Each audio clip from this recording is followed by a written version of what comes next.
بسم اللہ الرحمن الرحیم۔ معزز خواتین و حضرات، السلام علیکم۔ حضرت غوث اعظم رحمۃ اللہ تعالی علیہ کے بچپن کا واقعہ ہے کہ آپ کے محلے میں ایک چمار کا لڑکا رہتا تھا۔ یہ لڑکا روزانہ کہیں جایا کرتا تھا۔ ایک دن غوث اعظم رحمۃ اللہ تعالی علیہ نے اس چمار کے لڑکے سے پوچھا کہ تم روزانہ کہاں جاتے ہو اور سارا دن کیا کرتے ہو؟ تو اس لڑکے نے جواب دیا، میں جہاں بھی جاتا ہوں یا جو کچھ بھی کرتا ہوں ایک دن اس کے متعلق ہر کسی کو معلوم ہو جائے گا۔ آپ نے اس سے پوچھا، اس میں رازداری کی کیا بات ہے؟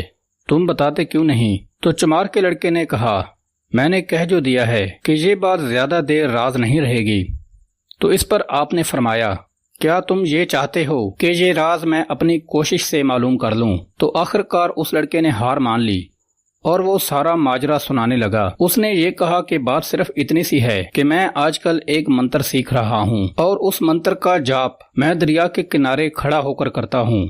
تو غوث اعظم رحمۃ اللہ تعالی علیہ نے جواب دیا، اچھا جس روز تم اپنا یہ منتر سیکھ لو تو مجھے ضرور بتانا، میں بھی تمہارے منتر کا کمال دیکھوں گا۔ اس کے بعد آپ اپنے گھر چلے گئے۔ کافی دنوں کے بعد وہ لڑکا آپ کے گھر پہنچا اور اس نے بتایا کہ میں نے اپنا جاپ مکمل کر لیا ہے، اگر آپ دیکھنا چاہو تو میرے ساتھ آ جاؤ۔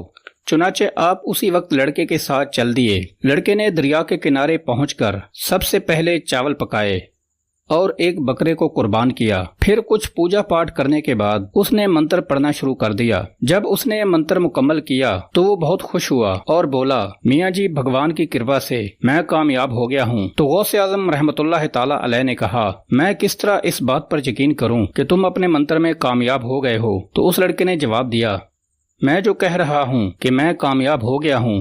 تو غوث اعظم رحمۃ اللہ تعالی علیہ نے فرمایا، جب تک میں اپنی آنکھوں سے نہیں دیکھوں گا تو میں یقین نہیں کروں گا۔ تو لڑکے نے کہا، چلو پھر آج ابھی اپنے منتر کا تماشا دکھاتا ہوں۔ لڑکے نے ایک کنکر زمین سے اٹھایا، کچھ پڑھ کر اس کنکر کو درخت پر دے مارا تو دیکھتے ہی دیکھتے درخت کو فوراً آگ لگ گئی اور وہ درخت راکھ ہو گیا۔ غوث اعظم رحمۃ اللہ تعالی علیہ نے فرمایا، کیا تم کسی آدمی کو بھی راکھ کر سکتے ہو؟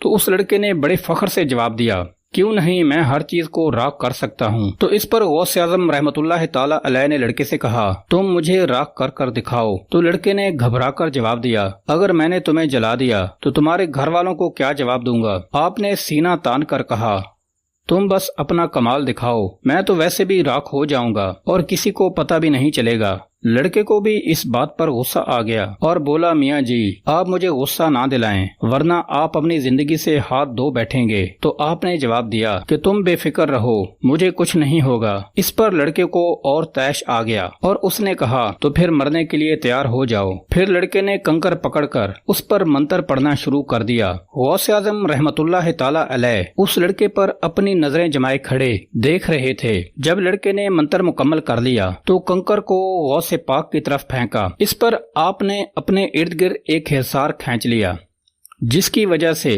آپ محفوظ رہے۔ مگر غوث اعظم رحمۃ اللہ تعالی علیہ نے اپنے دل میں سوچا کہ حصار میں قید ہو کر منتر سے بچے تو کیا بچے۔ آپ نے اس لڑکے سے کہا، تم دوبارہ منتر پڑھو، میں پہلے جیسا حصار اب نہیں بناؤں گا اور آزاد تمہارے منتر کا سامنا کروں گا۔ لڑکے نے دوبارہ منتر پڑھنا شروع کر دیا اور ایک بار پھر کنکر غوث اعظم رحمۃ اللہ تعالی علیہ کی طرف پھینکا۔ کنکر غوث اعظم سے ٹکرایا اور واپس گیند کی طرح اچھل کر چمار کے لڑکے کو جا لگا اور وہ لڑکا بے ہوش ہو گیا۔ غوث اعظم رحمۃ اللہ تعالی علیہ پریشان ہو گئے۔ اسی پریشانی کی حالت میں آپ چمار کے گھر پہنچے اور اسے سارا واقعہ سنا دیا۔ چمار بیچارہ بھاگم بھاگ وہاں پہنچا۔ اس نے دیکھا کہ اس کا لڑکا اوندھے منہ زمین پر پڑا تھا اور اس کے جسم کے کچھ حصوں سے خون جاری تھا۔ چمار نے اپنے لڑکے کو اٹھایا اور سیدھا غوث اعظم کے نانا کے پاس لے کر پہنچ گیا اور آپ کے نانا کو سارا ماجرا سنا دیا۔ تو آپ کے نانا نے آپ کو طلب فرمایا اور آپ سے پوچھا کہ میں یہ کیا سن رہا ہوں؟ تو اس پر آپ نے جواب دیا، نانا جان آپ نے جو سنا ہے درست سنا ہے۔ یہ لڑکا اپنی قوت اور طاقت مجھ پر آزما رہا تھا جبکہ میں بھی اس کے مقابلے میں اپنی قوت آزما رہا تھا، اس میں میرا کوئی دوش نہیں ہے۔